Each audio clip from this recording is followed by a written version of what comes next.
So hello everyone, it's 15th दिसंबर और कल फिर से मैंने वीडियो अपलोड नहीं किया, बट ठीक है, इट्स ओके। तो कल बेसिकली ये हो गया था। डेली मेरे पास एक एक्सक्यूज़ हो जाता है, ठीक है। तो कल ये हो गया, कल मेरा एक फ्रेंड आ गया था एंड तो फिर शाम का टाइम काफ़ी उधर ही चला गया। फिर उसके बाद मैं पढ़ सकता था बट फिर मैं पढ़ा नहीं, है ना। I took a break kind of thing. तो कल 4 ही घंटे पढ़ पाया मैं, बट आज ऐसा कुछ नहीं था। आज पूरा दिन मेरे साथ था और it was good and was this video at 1.5x। तो आज 8 घंटे 11 मिनट लगभग पढ़ाई हुई है और आज बहुत मज़ा आया है, मतलब बहुत बढ़िया पढ़ाई हुई है आज। तो बेसिकली कल के टारगेट्स तो ये थे। तो इसमें मैं बता दूं, कल पेपर नहीं लगा पाया था। सी सेट का एक लेक्चर लिया था, एक करंट अफेयर का लेक्चर था, तो ये भी नहीं हुआ। फ्लैश कार्ड्स कुछ रिवाइज़ किए थे, तो हाफ कह सकते हैं इसको, ठीक है। उसके बाद इसमें से भी ये 10 नहीं, 2 ही लाइक रिवाइज़ हो पाए और 10 मुझे लगता है ज़्यादा टारगेट बना लिया था मैंने, क्योंकि जो एक वो नोट का PDF है वही 20 पेजेस का है ऑलमोस्ट। तो मुझे लग रहा था कि वो कम होगा, बट ऐसा है नहीं। तो कल तो नहीं हुआ इतना, बट लेट्स सी आज क्या हुआ। आज मैंने क्या किया, तो आज एक तो मेंटरशिप सेशन था, ठीक है। उसमें एक्टिव रिकॉल था, पॉलिटी का और इकोनॉमिक्स के कुछ क्वेश्चंस थे। तो DPSP और FR का हुआ है, तो उसको भी आज अपन लोग डिस्कस करेंगे। बहुत दिन से पढ़ा नहीं है ऐसे, तो आज पढ़ते हैं थोड़ा सा। उसके बाद करंट अफेयर रिवाइज़ किया 1 घंटे, PDF है तो उसको पढ़ा बैठ के आराम से। I think current affair revise करने का एक तरीका अच्छा ये है कि you should be reading the PDF, है ना। ऐसे लेक्चर लेने से मुझे नहीं लगता इतना कुछ आउटपुट रहता, क्योंकि जितनी देर में लेक्चर आप लेते हैं, जितने आप पढ़ते हैं चीज़ें उसमें, उतनी देर में आप खुद से काफ़ी कुछ पढ़ सकते हो, काफ़ी कुछ समझ सकते हो। समझ के पढ़ते हैं तो फिर याद ज़्यादा रहता है। आज मैंने 3 टेस्ट लगाए हैं, ठीक है, 1.5 घंटे के थे। तो पहले में तो 73 आउट ऑफ 100 आए, इसमें 97% आया था, तो दिस वाज गुड। उसके बाद सेकंड में पता नहीं क्या हो गया, मतलब बेसिकली ये था कि GS में क्वेश्चन ज़्यादा गलत हो गए और एक आध मैथ में भी हो गए ऐसे करके। तो इसमें 88% आया था, मतलब this is not a good one. उसके बाद जो अभी मैंने जस्ट अभी लगाया है, फिनिश किया है, इसमें 96% आया था, 68.75 मार्क्स थे। तो ये भी ठीक में ही आएगा। अब देखो, अब मैंने सोचा क्या है। अब बहुत एब्सर्ड लगता है रोज़ ये बताना, हर चौथे दिन आके ये बोलना कि अब मैंने क्या सोचा है, अब मैं क्या चेंज कर रहा हूँ, अब ये कर रहा हूँ, वो कर रहा हूँ। बट ठीक है, this is how things are. और जस्ट बिकॉज मैं यहाँ पे कुछ बोल जाऊँगा उसकी वजह से ये नहीं है कि I will not change the things that I am doing, है ना। अगर मुझे लग रहा है कि कुछ चेंज करना चाहिए अगर मैं, तो फिर मैं उसको चेंज करूँगा। बेशक मुझे रोज़ यहाँ कुछ नई बात कहनी पड़े आके, मुझे पता है ये अकाउंटेबिलिटी नहीं है और ये ठीक बात नहीं है। बट आई थिंक जो चेंज होना चाहिए, बिकॉज फाइनल चीज़ ये है कि सिलेक्शन होना चाहिए, no matter what, by hook और बाई क्रूक। मतलब जो आप करें, जो आपका मन है वो करें, बट होना चाहिए। तो मुझे लगता है अभी मेरे लिए बेस्ट क्या है, मैंने बात की है एक आध दोस्तों से भी और घर पे भी। तो अभी बात ये है कि अब जितने दिन बचे हुए हैं, 15 दिन बचे हुए हैं, KVS का पेपर है और KVS का भी है और वो एक पेपर और है। तो इनके लिए मैं यही सोच रहा हूँ कि अब now I will be solving the मॉक्स only, ठीक है, और उसी से रिवाइज़ करो। करंट अफेयर्स के भी मॉक्स लगाने स्टार्ट कर दो, ठीक है। So I think this is a good way. उसके बाद मॉक्स को analysis, this is the part which I am lacking the most, है ना। मैं एनालाइज नहीं करता उसको बैठ के। एनालाइज करने का मतलब ये नहीं होता उसको खोलो देख लो कि क्या गलत है क्या सही है, और ये कोई तरीका नहीं होता एनालाइज करने का। चलो उसके बारे में फिर कभी और बात करेंगे, क्योंकि मेरे हिसाब से एनालिसिस थोड़ा अलग तरीके से होती है और उसमें टाइम लगता है। आई थिंक इसीलिए मैं उसको कर नहीं पा रहा हूँ। तो जब मैं करूँगा तब मैं बताता हूँ। बट ये है कि अब पेपर ही लगाए जाएंगे पहले, है ना, और सी सेट का जो चल रहा वो किया जाएगा और पेपर लगाए जाएंगे। हाँ, और इसमें मैंने ये 8 टेस्ट लगाया था, जो टेस्ट 19 वाला, ठीक है, पॉलिटी का जो डेली है, इसमें I was getting 19 out of 25, which is a low score. But मुझे दिखा मतलब कहाँ पे वो, कहाँ 50-50 एलिमिनेशन से भी वो मतलब क्वेश्चन थोड़े से, और बाकी वो इवोल्यूशन वाला चैप्टर था आई थिंक, इस वजह से मेरा। और पॉलिटी के टेस्ट अब मैं ये सोच रहा हूँ कि अब मैं देता ही जाऊँगा, क्योंकि मुझे पढ़ने का टाइम नहीं है, मतलब रिवाइज़ करने का पॉलिटी टाइम नहीं है मेरे पास। और बट ये है, टेस्ट मैं नहीं छोड़ूंगा। टेस्ट इज़ समथिंग जो मैं बिना पढ़े ही दूंगा, ठीक है। मतलब ये पॉलिटी वाले ज़रूरी नहीं है, क्योंकि ये छोड़ते जाना, ये इकट्ठे करते जाना कोई सेंसिबल बात है नहीं, क्योंकि वो फिर बहुत पाइल अप हो जाएंगे। चलो, दिस इज़ इट। तो ये कल का है, ये आज का रहा। चलो, तो अब ये देखते हैं DPSP में क्या पढ़ा था हमने। तो DPSP, these are basically directive principles of state policy, these are the directives that are given by the constitution to the governments, है ना, चाहे लोकल गवर्नमेंट हो, चाहे एग्जीक्यूटिव हो, किसी को भी, मतलब कॉन्स्टिट्यूशन ने डायरेक्टिव दिए हैं। अगर आप कोई पॉलिसी बनाए तो इन चीज़ों को ध्यान रखें। तो सबसे पहले क्या है, आर्टिकल 36 बेसिकली ये है, DPSP 36 से 51 तक है। This is in part 4 of constitution. And and ये आयरलैंड से लिए गए हैं बेसिकली। और इसमें इंस्ट्रूमेंट ऑफ इंस्ट्रक्शंस भी थे 1935 के अराउंड, तो उससे भी काफ़ी इसका अटैचमेंट है। चलो ये तो अलग बात हो गई, बट अब याद करते हैं इनको, ठीक है। आर्टिकल 36, तो इसमें सबसे पहले दिया हुआ है कि डेफिनेशन ऑफ स्टेट क्या है। तो स्टेट में क्या क्या आ जाता है, पहली बात तो ये वही डेफिनेशन है जो आर्टिकल 14 में दी हुई है। उसमें क्या बोलते हैं, फंडामेंटल राइट्स में। तो स्टेट्स का, इस स्टेट में यहाँ पे आ जाएगा पार्लियामेंट, ठीक है, पार्लियामेंट आ जाएगा, स्टेट लेजिस्लेचर असेंबलीज आ जाएंगी, लोकल बॉडीज़ आ जाएंगी, है, जैसे म्यूनसिपल कॉरपोरेशन वगैरह हो गया। उसके बाद हो गया कोई अगर प्राइवेट एंटिटी है जो पब्लिक वर्क कर रही है, इसका बहुत अच्छा एग्जांपल ये है, अगर कोई प्राइवेट एंटिटी है और वो गवर्नमेंट का कुछ काम कर रही है, गवर्नमेंट के बिहाफ पे काम कर रही है, तो वो भी मतलब रिस्पॉन्सिबल होगी चीज़ों को लेके। तो that can also be considered as the state. उसके बाद ये है एप्लीकेबिलिटी, ये एप्लीकेबल है ना, but these are not justiciable in the court of law, है ना। DPSPs are non justiciable unlike fundamental rights because they are justiciable in the court of law. तो एप्लीकेबल कहाँ अप्लाई होते हैं उसकी बात है। उसके बाद ये हो गया प्रियम्बल। हाँ, 38 में 37 हो गया। 38 में क्या है, इसमें जस्टिस के बारे में दिया हुआ है, ठीक है, social, economic and political and welfare state बनाने की बात की हुई है और इनइक्वालिटी को मिनिमाइज़ करने की बात की हुई है। आर्टिकल 39 क्या है, 39 में काफ़ी पार्ट्स हैं, ABCDE बेसिकली 6 पार्ट्स हैं। तो अभी थोड़ा सा मुझे लगता है मुझे पहले से अच्छे से बता देना चाहिए। तो एक कॉन्स्टिट्यूशन है, ठीक है, उसमें पार्ट 1 है, पार्ट 2 है, पार्ट 3 है और पार्ट 4 है। पार्ट 4 में आके DPSP हैं। DPSP स्टार्ट होते हैं 36 से, डेफिनेशन से, फिर उनकी एप्लीकेबिलिटी बताई जाती है 37 में, फिर आता है 38, फिर आता है 39। अब 39 के और अंदर क्लॉज हैं, ठीक है, इसमें है ABCDEF। फिर उसके बाद भी एक आएगा 39 कैपिटल है ना। तो ये और ये दोनों डिफरेंट होता है। तो मतलब यही बात बतानी थी मुझे पहले। एक सेकंड रुकना, मैं थोड़ा इस इरेजर का साइज़ बढ़ा लूँ। हाँ, ठीक है।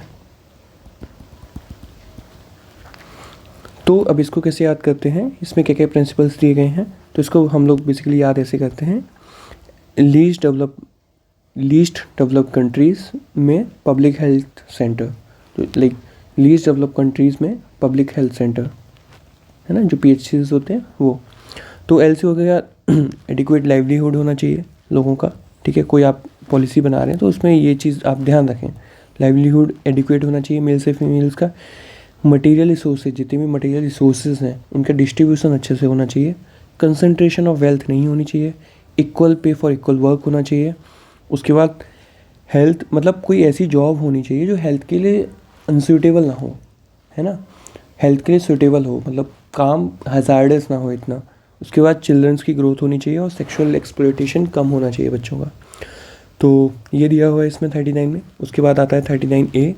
39A में बात हुई है that this has been added by the 42nd amendment, free legal aid. तो बेसिकली ये SC ST एंड जो पुअर्स होते हैं एंड तो उनको दिया जाता है, फ्री लीगल एड दी जाती है, क्योंकि basically because of historic injustice they do not have money to fight the cases, तो इसलिए गवर्नमेंट उनको फ्री लीगल एड देता है। फिर उसके बाद आ गया article 40, that is for the panchayat. उसके बाद आ गया 41 में को कैसे याद रखते हैं, 4-1, जैसे 3 राइट्स दिए गए इसमें, right to work, right to education, right to public assistance.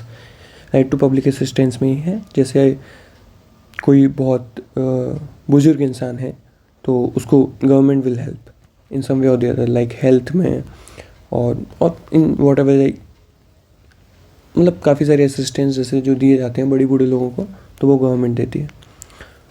उसके बाद 42 में क्या है, 42 बेसिकली ये होता है कि 42 को ऐसे याद रख सकते हैं, 40 वीक्स का जेस्टेशन पीरियड होता है बेसिकली, तो ऐसे याद रख सकते हैं। मैटरनिटी बेनिफिट होता है 42 में।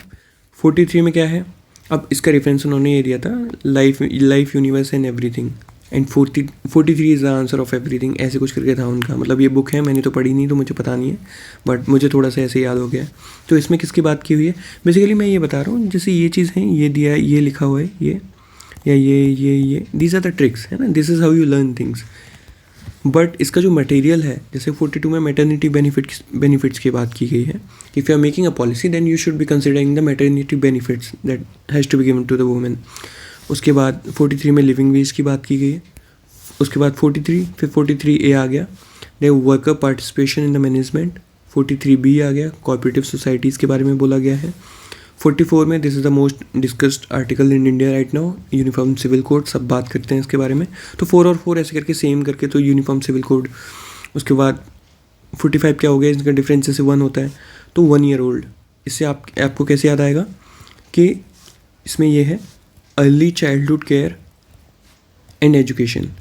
तो बेसिकली पहले ये था, पहले 6 से 14 था इसमें, बट 86 अमेंडमेंट जैसे ही आया तो यहाँ पे हो गया 0 to 6, तो बिलो 6 ईयर, ठीक है, जो एजुकेशन है वो गवर्नमेंट को प्रोवाइड करानी है। This is not a mandate, but this is how government should frame the policies. 4 और 6 का जैसे 2 है, तो SC/ST के लिए अगर कोई इश्यूज़ हैं तो उनके लिए स्पेशल प्रोविज़न बनाए जा सकते हैं। जैसे 47 है, 47 में अब डोंट जज anyone, but this is how you learn things, है ना, these are just for the tricks. तो AK-47 आप याद कर सकते हैं। इससे क्या है, if someone having AK-47 they can harm your health. So public health और एल्कोहल के बारे में इसमें बात की गई है, that public health should be promoted and alcohol should be, उसका कंजम्पशन कम होना चाहिए और should be banned, no not should be banned, but alcohol जो इंटॉक्सिकेशंस हैं उनका यूज़ कम से कम होना चाहिए। अब please don't just for this also 48, इसको हिंदी में 48 बोलते हैं, तो I don't want to pronounce it, तो जैसे ये कर सकते हैं। उसके बाद ये एनिमल हस्बेंड्री की बात की गई है इसमें, ठीक है, कि how you should promote the animal husbandry, कैसे करके। उसके बाद 48 में इन्वायरमेंट की बात की गई है, it was also added later, ठीक है। जो जैसे अगर कोई ऐसे कोई न्यूमेरिक वर्ड लिखा हुआ है, उसके बाद कोई अल्फ़ाबेट ऐसे लगा हुआ है ABC, तो इसका मतलब ये होता है this has been amended and this has been added later. उसका 49, तो इसको इससे राइम कर सकते हैं, I don't want to say it, तो मतलब ये नहीं करना चाहिए फोर्ट्स पे जैसे, ठीक है, तो मॉन्यूमेंट्स प्रोटेक्ट करने चाहिए। उसके बाद 50 को हाफ सेंचुरी बोलते हैं, तो ऐसे करके there should be strict separation between the executive and the judiciary, ठीक है। क्योंकि अब इसमें होता क्या है, ऐसा क्यों लिखा हुआ है, जो एग्जीक्यूटिव हैं they are responsible to the people, है ना, दे आर रिस्पॉन्सिबल, मतलब एग्जीक्यूटिव अगर कोई काम करता है और अगर वो काम ट्रांसपेरेंसी से नहीं हुआ, कि जैसे वहाँ पे करप्शन हो गया, तो जुडिशरी होनी चाहिए इंडिपेंडेंट, इससे कोई मतलब इसका सेपरेशन बिल्कुल प्रॉपर होना चाहिए, जिससे कि ये इसको देख पाए अच्छे से, है ना। इसलिए 51 में है, 51 में जैसे 1 को I की तरह लिख सकते हैं, तो इंटरनेशनल पीस और सिक्योरिटी। तो दोबारा से एक बार देख लेते हैं। 36 में स्टेट के बारे में दिया गया है, उसके बाद उसके एप्लीकेशन के बारे में दिया गया है, फिर उसके बाद जस्टिस के बारे में बताया है, वेलफेयर स्टेट कैसे प्रमोट करना है। उसके बाद सर्टेन प्रिंसिपल्स दिए हैं, 39 उसमें 6 में डिवाइडेड है। 39 कैपिटल है, फ्री लीगल एड, पंचायत हो गया। उसके बाद इसमें 3 राइट्स दिए गए हैं, work, education, public assistance, maternity benefit के बारे में बताया गया है। 43 में लिविंग वेज के बारे में, 43 में वर्कर्स पार्टिसिपेशन के बारे में बताया गया है, ठीक है। 43B में कोऑपरेटिव सोसाइटीज़ हो गई।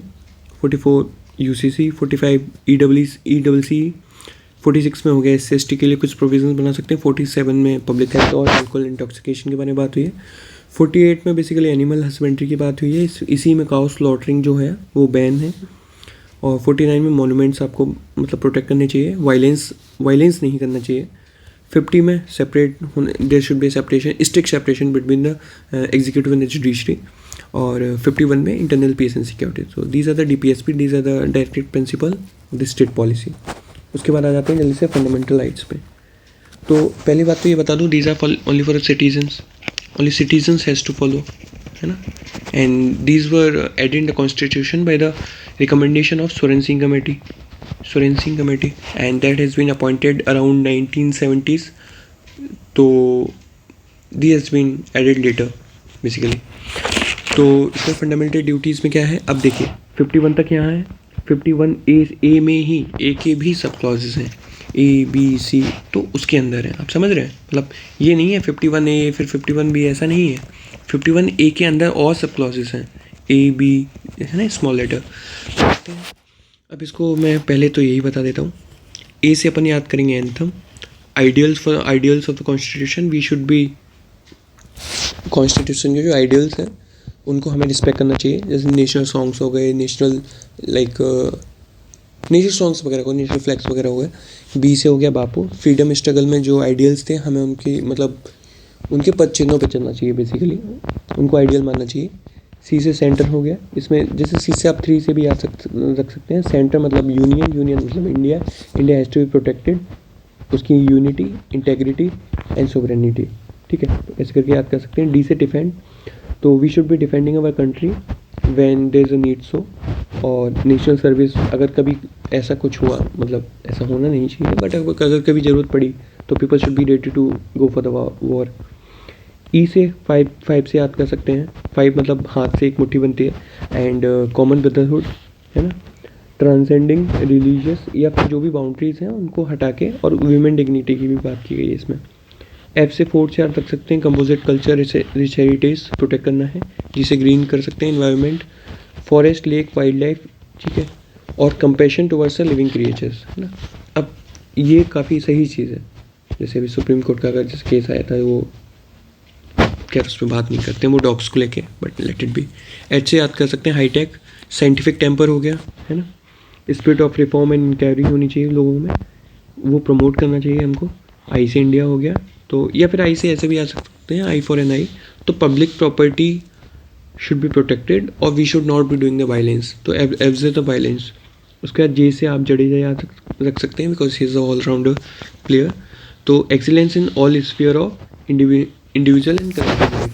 तो we should be focusing on, मतलब ऐसा हम लोगों को लाइफ में करना चाहिए. ये हमारी ड्यूटी है कि हम लोगों को एक्सीलेंस की तरफ बढ़ना चाहिए. और के से नॉलेज हो गया, तो नॉलेज से अपन कर सकते हैं पेरेंट्स एंड देयर चिल्ड्रन. हाँ, नॉलेज से ये है कि parents should be sending their children to the school for the betterment. और ये जो के वाली है, पहले इतनी 11 नहीं थी, ये वाली भी 86 अमेंडमेंट्स है, कॉन्स्टिट्यूशन अमेंडमेंट एक्ट से ऐड हुई. तो ये 86 से काफ़ी कुछ हुआ था. लाइक 21A ऐड हुआ था इन फंडामेंटल राइट्स. 45 का मैटर चेंज हुआ था DPSP में, है ना. मैटर चेंज जो मैं आपको बता चुका हूँ कि पहले 6 to 14 यहाँ था, जो फिर यहाँ भेज दिया गया. 6 to 14 यहाँ पे आ गया, और यहाँ पे 0 to 6 हो गया. और ये 51A सब क्लॉज के, ये भी ऐड हुई थी, है ना. तो दीज आर द लाइक 86 से ऐड हुआ. तो यही है, दोबारा से आप देख सकते हैं यहाँ पे. तो ABCDEFGHIJK, तो इसको ये है 2-4 बार रिवाइज करना तो हो जाता है. सो दिस इज़ फैली a long video, but let it be. कल का देखते हैं, कल का क्या है. तो now I will be doing like जल्दी.